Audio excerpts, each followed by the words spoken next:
variante. Esta quantidade nós obtivemos durante a última aula e sabemos que essa quantidade é equivalente a delta de beta-ni, delta de Kronecker de beta-ni. Então, substituindo a delta de Kronecker de beta-ni e multiplicando com x sobre índice ni, indicando o componente contravariante. Então, o que a delta de Kronecker de beta-ni é capaz de realizar, transforma ni em beta ou beta em ni. Esta escolha mantém o resultado invariante e o resultado preservado, se escolher, ela é invariante sob a escolha de beta igual a ni ou ni igual a beta, substituir beta por ni ou ni por beta. E aqui nós devemos entender que para a ni igual a beta, a delta de Kronecker vale 1, ao passo que para ni diferente de beta, a delta de Kronecker vale 0. De modo que será retirado e eliminado um dos somatórios. Então aqui nós podemos fazer da seguinte forma: escrever como que nós podemos fazer. Aqui nós podemos fazer da seguinte maneira, muito rapidamente. Então, nós temos, por exemplo, o somatório em beta, variando de 0 até 3, e abrimos o primeiro somatório. Então nós temos x subíndice beta, delta de beta ni igual a 0, x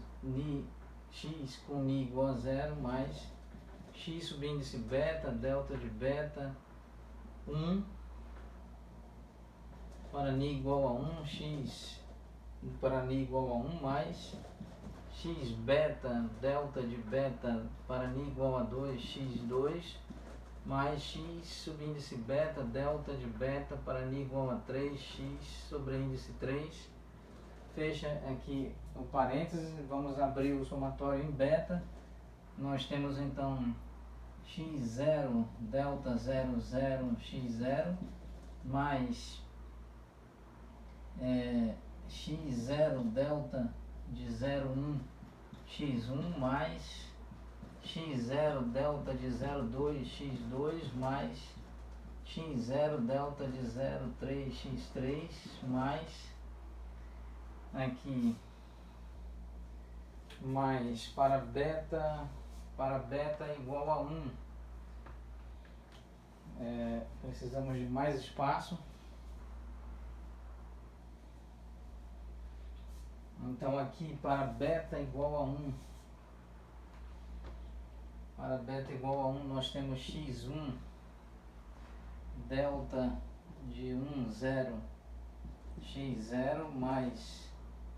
x1, delta de 1, 1, x1, mais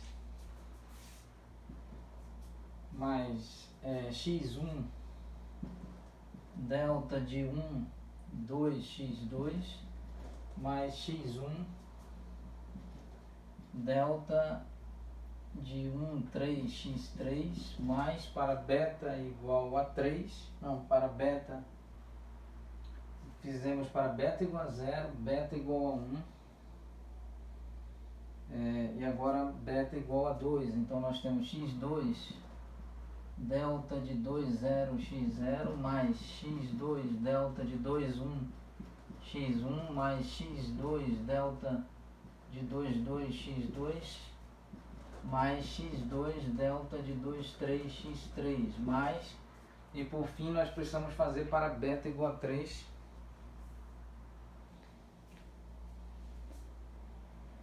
Para beta igual a 3, então nós temos mais x3,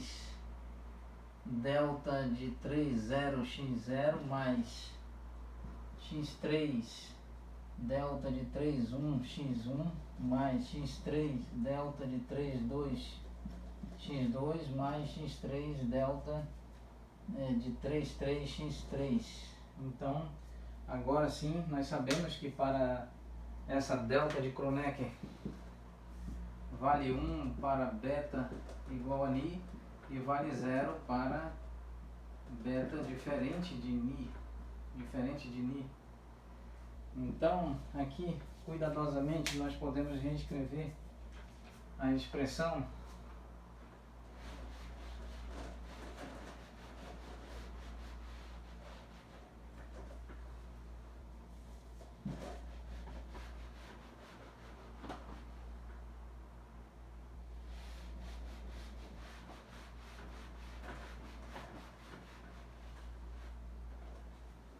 então nós podemos escrever esta expressão da seguinte forma: o somatório em μ variando de 0 até 3, x' componente covariante, x' componente contravariante, isso é igual, esse delta de 0, 0 é igual a 1, então nós temos x0, x0, componente covariante, componente contravariante, mais delta de 0, 1 é igual a 0, delta de 0, 2 é igual a 0, delta de 0, 3 é igual a 0, delta de 1, 0 é igual a 0 e delta de 1, 1 é igual a 1, mantendo então x1, componente covariante, componente contravariante, delta de 1, 2 é igual a 0, delta de 1, 3 é igual a 0, delta de 2, 0 é igual a 0, delta de 2, 1 é igual a 0, delta de 2, 2 é igual a 1,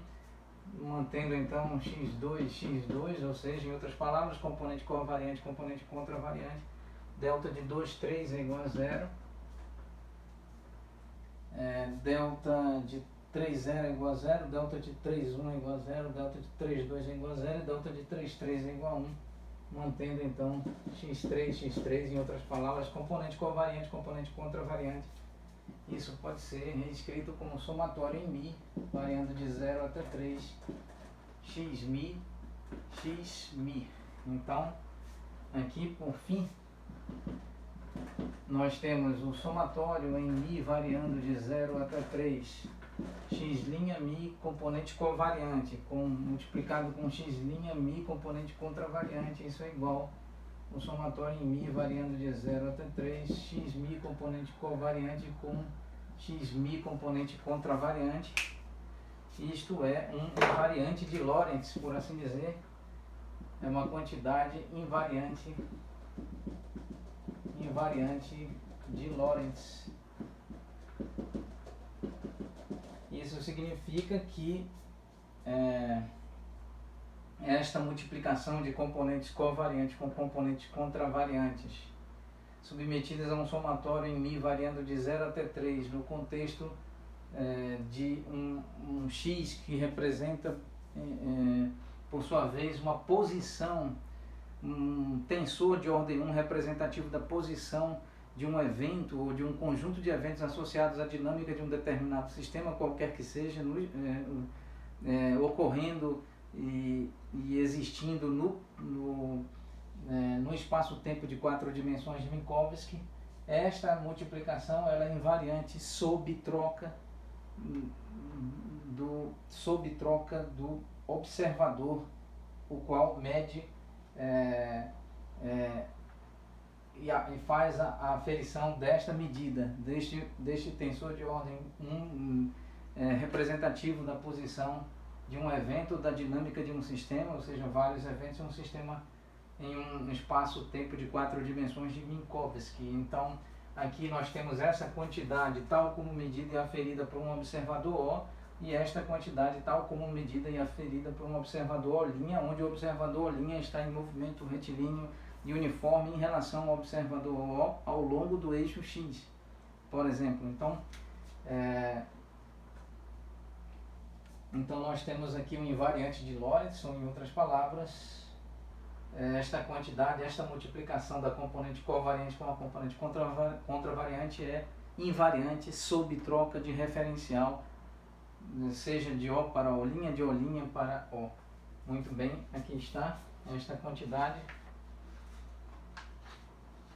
E nós obtivemos considerando que o lambda multiplicado com L, a matriz lambda multiplicada com a matriz L são matrizes que, ao multiplicar, uma multiplicando com a outra, gera uma matriz unidade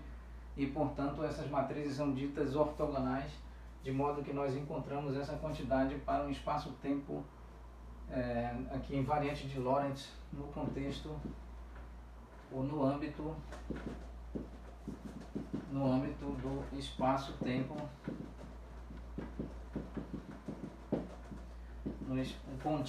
no contínuo espaço-tempo 4 dimensões de Minkowski. Muito bem, então vamos encerrar a aula neste ponto e em breve estaremos dando prosseguimento e continuidade ao nosso modesto e básico curso, modesto básico e introdutório curso sobre relatividade especial ou relatividade restrita de Einstein. Muito obrigado a todos.